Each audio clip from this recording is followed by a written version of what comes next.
Está na hora da entrevista do dia com a Denise Campos de Toledo.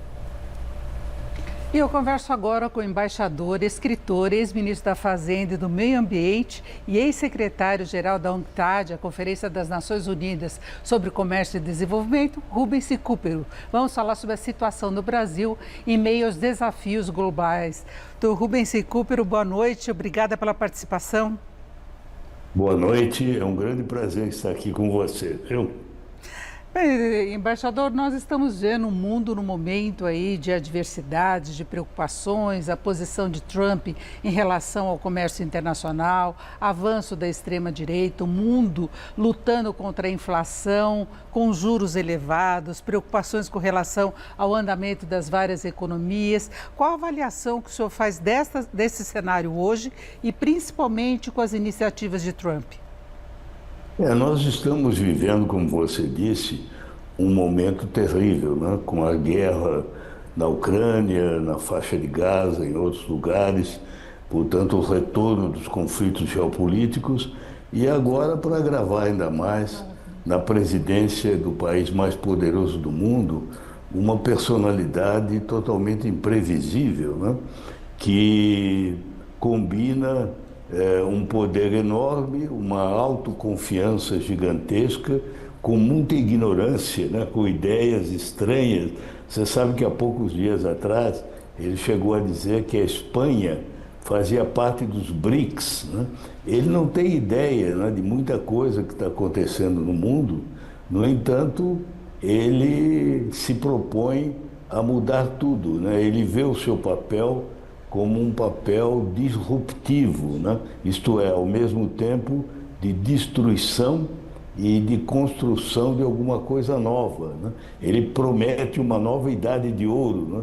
Mas até agora ele só tem trazido incerteza, instabilidade, volatilidade aos mercados. Você vê, a bolsa tem caído, já perdeu todos os ganhos da época da eleição dele, né? Os investimentos estão paralisados, porque não se sabe até onde ele vai chegar com essas tarifas, né? E tudo indica que isso vai ter um efeito negativo de aumentar a inflação nos Estados Unidos, né? De diminuir o crescimento. E, na verdade, o público americano, o que espera antes de mais nada, é que ele consiga baixar o custo de vida, né? E é isso que ele não está fazendo, né? O custo de vida é hoje um problema global, né? O mundo inteiro enfrenta, inclusive aqui no Brasil, e Trump corre esse risco não só de aumento da inflação lá, mas também de uma recessão, já que há uma trava nos negócios, há uma expectativa do próprio empresariado, reclamações com relação a essas taxações. Agora tem um outro aspecto também, que é o político. A gente vê a Europa preocupada, por exemplo, em retomar investimentos em armamento. Ele está impondo acerto em torno da guerra da Ucrânia, mas fragilizando a posição da Europa em relação à Rússia de Putin, não é? E você sabe, Denise, que de certa maneira esse é um benefício inesperado da ação dele, né? É um pouco como se diz, há males que vêm para o bem, né? Porque ele acabou dando um choque na Europa. O Macron, presidente da França, diz que ele atua como um choque elétrico. A Europa estava confiante demais, repousava demais na proteção americana, na OTAN, né? De repente se vê ameaçada de perder isso tudo, né? E é obrigada a enfrentar a necessidade de se rearmar. E você sabe que isso pode ter um efeito até colateral positivo na economia, porque a economia da Alemanha, por exemplo, que é o esteio, o país mais forte da Europa, está não só estagnada, mas está em recessão há vários semestres, né? E os alemães já não conseguem mais vender automóveis por causa da competição com a China. Agora, com os gastos de defesa, eles vão poder ativar a economia, porque a defesa, como você sabe, aumenta a produção industrial, obriga a grandes investimentos em tecnologia, e pode ser que, se a Europa fizer tudo corretamente, acabe se unindo mais, porque a Europa precisa ir além do mercado comum, né? Ela aumentou muito em extensão, em área, mas ficou com uma unidade pouco profunda. Agora ela tem que completar esse trabalho de união com uma política de defesa comum e uma política externa comum. Pode ser que eles consigam isso, porque até agora a única coisa que o Trump conseguiu é unir todos os outros contra ele, né?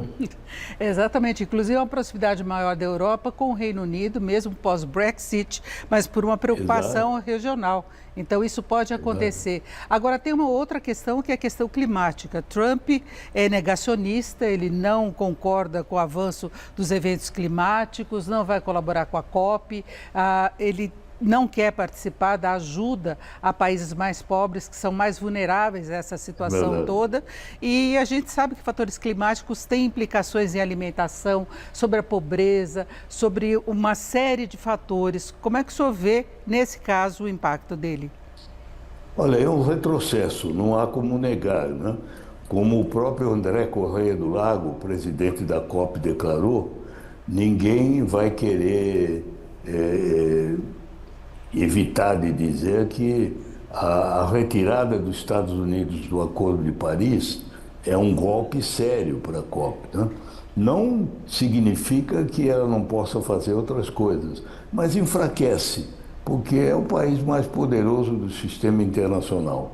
Agora, a resposta que se deve dar a isso é procurar aumentar a disposição que cada país tem de elevar o nível dos seus compromissos climáticos voluntários nacionais.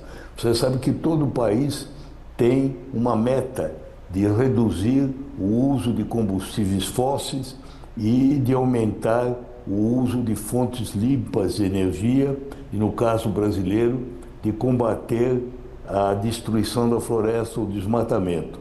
O Brasil já apresentou uma meta. Agora cabe ao Brasil, até como anfitrião da conferência, dar o exemplo e elevar o nível de ambição.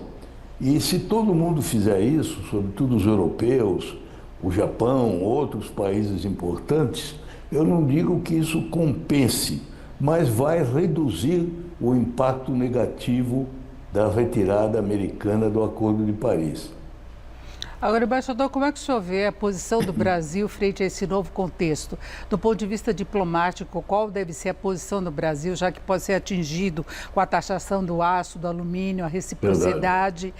Se fala da oportunidade de expandir os negócios para a China, por exemplo, que anunciou estímulos ao consumo doméstico, subsídios. A China quer manter um crescimento mais vigoroso. Agora, como fica? BRICS, meio ambiente, o Brasil tem condições de assumir uma posição mais firme frente aos Estados Unidos ou é melhor cautela? Olha, na verdade, não é bom para ninguém, nem para o Brasil, né? O Brasil não é particularmente visado. Você se lembra que naquela primeira entrevista que o Trump deu, quando perguntaram a ele sobre o Brasil e a América Latina, ele deu uma resposta assim, dizendo, não, eles precisam mais de nós do que nós precisamos deles. Nós não precisamos deles. E foi a única coisa que ele disse, né? Quer dizer, na agenda dele, nem o Brasil nem a América Latina aparece com relevo, né? O México aparece porque é vizinho, né? Tem aqueles problemas todos, né? E ele fala também dessa ideia de recuperar o canal do Panamá. Mas fora disso, ele não disse até agora nada sobre a América Latina, nem especificamente sobre o Brasil.